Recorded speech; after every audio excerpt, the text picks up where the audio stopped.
உறுப்பினர் doctor V Muthuraja அவர்கள். மாண்புமிகு பேரவைத் தலைவர்களே, நீட் தேர்வு எழுதாமல் என்னை இந்த சமூகத்தில் ஒரு மருத்துவராக்கி அழகு பார்த்த முன்னாள் முதலமைச்சர் முத்தமிழறிஞர் டாக்டர் கலைஞருக்கும் திசை நோக்கி வணங்குகிறேன்.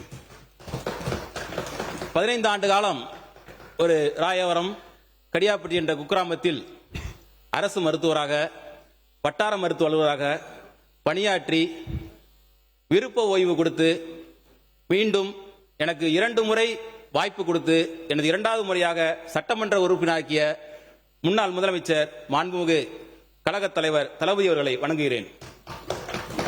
எனக்கு இந்த சமயத்தில் இந்த தனி தீர்மானத்தில் வாய்ப்பளித்து பேசுவதற்கு உறுதுணையாக இருந்த மாண்புமிகு எதிர்க்கட்சி தலைவர் அவர்களையும் எங்களது வழிகாட்டியவர்களை வணங்கி எனது உரையை துவங்குகின்றேன். எனவே இந்த சட்டமன்றத்திற்கு 2வது முறையாக அனுப்பிய புதுக்கோட்டை சட்டமன்ற வாக்காளர் பெருமக்களுக்கும் கழக நிர்வாகிகளுக்கும் இவ்வவையில் விட்டிருக்கும் சட்டமன்ற உறுப்பினர் அனைவருக்கும் எனது வணக்கத்தை தெரிவித்துக் கொள்கின்றேன்.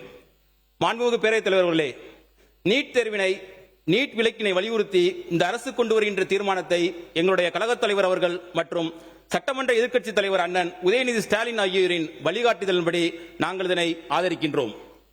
இந்த சமயத்தில் நீட் விலக்கிற்காக முத்தமிழறிஞர் கலைஞர் அவர்களும் திராவிட முன்னேற்ற கழகமும் திராவிட மாடல் நாயகர் எங்கள் தலைவர் அவர்களும் எங்களுடைய இளந்தலைவர் அவர்களும் எடுத்த பல்வேறு முயற்சிகளை இந்த அவையில் நான் சுருக்கமாக பதிவு செய்ய விரும்புகின்றேன்.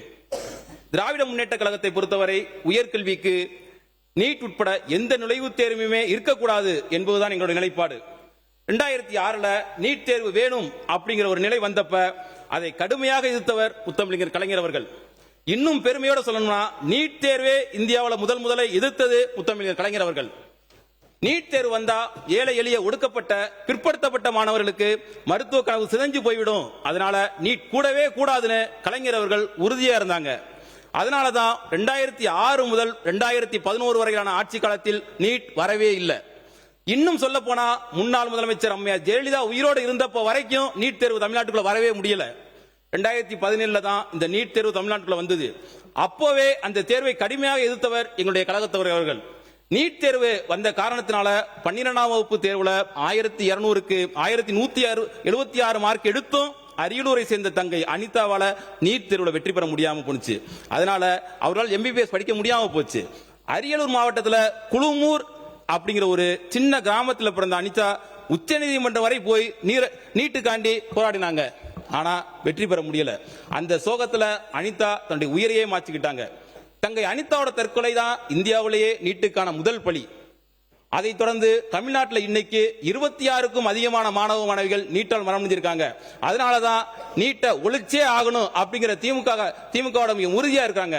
இன்னைக்கு இந்தியா முழுக்க நீட் தேர்வுல குளறுபடி நடக்குதுன்னு போராடிக்கிட்டு இருக்காங்க.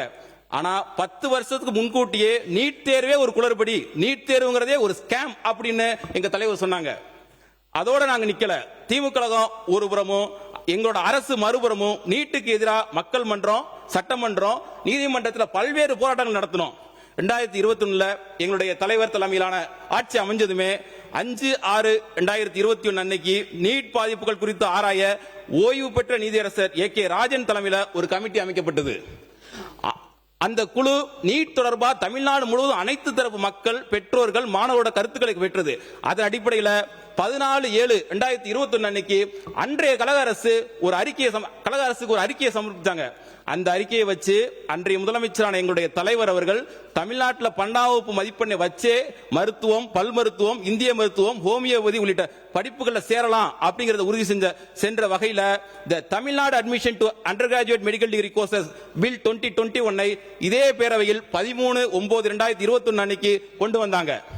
இதற்கு இடையில நீட் ஒரு தேசிய ஆபத்தா வரும் அப்படிங்கறத உணர்ந்து 1/10/2021 அன்னைக்கு எங்களுடைய தலைவர் அவர்கள் முதலமைச்சர் இருந்த போது 12 மாநில முதலமைச்சர்களுக்கு நீட் விலக்கை வலியுறுத்தி கடிதம் எழுதினாங்க.